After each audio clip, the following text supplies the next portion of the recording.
तो लाइफ में जो मैं कंप्लेनिंग एटीट्यूड की बात कर रहा था, वो कंप्लेनिंग एटीट्यूड आपको कहीं पे भी नहीं ले जाएगा. You have to put all your complaints aside, start preparation. क्योंकि आज तक दुनिया ये मानती थी कि एक भी शब्द बिना बोले हम अपनी बात एक्सप्रेस नहीं कर सकते. तब हमारे साथ थे चार्ली चैपलिन, जिन्होंने एक भी शब्द बिना बोले सारी दुनिया को एंटरटेन किया. आज भी दुनिया जब ये मानती है कि सिर्फ औरतें अच्छा खाना बना सकती है, हमारे सामने संजीव कपूर, जिन्होंने पूरी दुनिया को भारत का स्वाद चखाया. लोग करंट अफेयर्स के नोट्स बनाते हैं न्यूज़पेपर पढ़ के. I never made any notes. Why? जब कोचिंग क्लासेस इतना पैसा दे के उनके लोगों को बिठा के न्यूज़पेपर में से, पीआईबी में से, पीआरएस में इतना अच्छा मंथली मैगजीन प्रिपेयर करते हैं, what's the need for me to write down the same thing again in my notes? उससे बेटर है कि मैं वो मंथली मैगजीन बार बार रिवाइज कर लूं. सर कितने घंटे पढ़े? One test. रात को जब सोने जाते हो अपने आप से पूछो कि आज के दिन में कितना टाइम वेस्ट किया. वो वेस्ट होता टाइम जब कम होता दिखे, समझ लेना कि you are on the right track. Never ever go with the quantitative parameters. 2 chapter खत्म करने हैं, 5 चैप्टर खत्म करने हैं, 15 घंटे पढ़ना है. No, it's very mechanical. You have to be very careful about this things. And one very clear thing which the classmates of mine have done the mistake: never go for any shortcut. It will never help you in UPSC. You are very lucky. I tell them in reverse, luck favors the brave. कोई अपना luck साथ में लेके नहीं आता, वो बनाना पड़ता है. So अगर 8:30 को आपका एक्सीडेंट होता है और 9 o'clock आप मेंस की एग्जाम देने जा सकते हैं, इंटरव्यू से पहले 1 महीने तक आप हॉस्पिटलाइज्ड है और उसे 1 वीक पहले आप दिल्ली जाके उसकी प्रिपरेशन कर सकते हैं, तो luck has to come with you. उसको आना पड़ेगा और आपको आईपीएस बनाना पड़ेगा.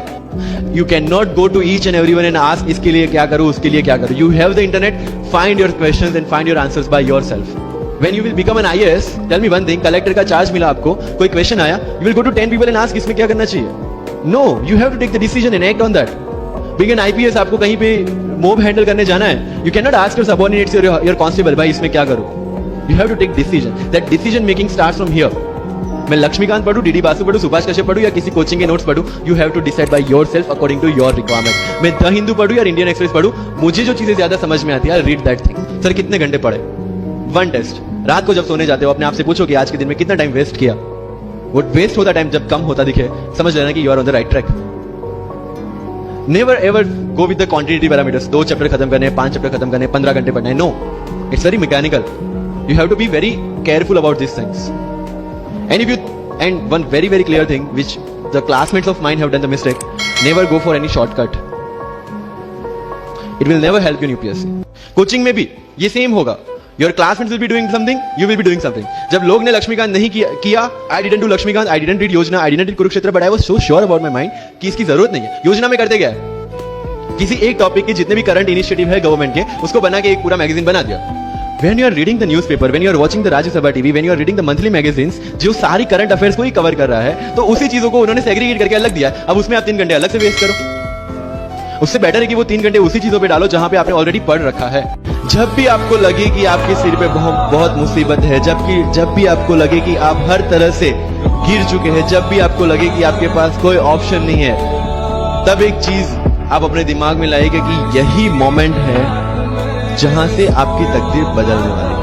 आज भी अगर दुनिया ये मानती है कि अकेले इंसान से कुछ नहीं हो सकता, हमारे सामने महात्मा गांधी जो अकेले चले थे और पूरा देश उनके पीछे चला था. आज भी दुनिया अगर ये मानती है कि धनवान बनने के लिए धनवानगढ़ में पैदा होना जरूरी है, हमारे सामने धीरूभाई अंबानी, जिन्होंने पूरी दुनिया को एक सपना दिखाया, कर लो दुनिया मुट्ठी में, और आज रिलायंस इंडस्ट्री वर्ल्ड की और इंडिया की सबसे बड़ी इंडस्ट्री है. आज भी दुनिया अगर ये मानती है कि हम ज्यादा एज में कुछ नहीं कर सकते, हमारे सामने अमिताभ बच्चन, जो आज भी 1 साल में 3 ब्लॉकबस्टर मूवीज. डायमंड जो होता है वो जितना ज्यादा घिसता है उतनी ज्यादा उसकी वैल्यू होती है. सोना जो होता है वो जितना ज्यादा तपता है उतनी उसकी वैल्यू होती है. अगर आप जिंदगी में तप रहे हैं, अगर आप जिंदगी में घिस रहे हैं, अगर आपको लग रहा है कि आप हर तरह से मुसीबतों में गिरे हुए हैं, तभी आपकी जो वैल्यू है वो बढ़ने वाली है. ये कॉन्फिडेंस लेके आपको उस सीट पे बैठना है. यही कॉन्फिडेंस चाहिए when you start the preparation. Decision making. अगर हर एक टॉपिक पे आप हर एक कोई को पूछने जाते हैं, भाई इसमें कौन सी बुक पढ़ूं, इसमें क्या पढ़ूं, इसमें क्या करूं, then you are not suitable for this exam. और इस सारी जर्नी में अगर सबसे इंपॉर्टेंट कोई चीज है तो that is your learning attitude. और not for UPSC, for life even.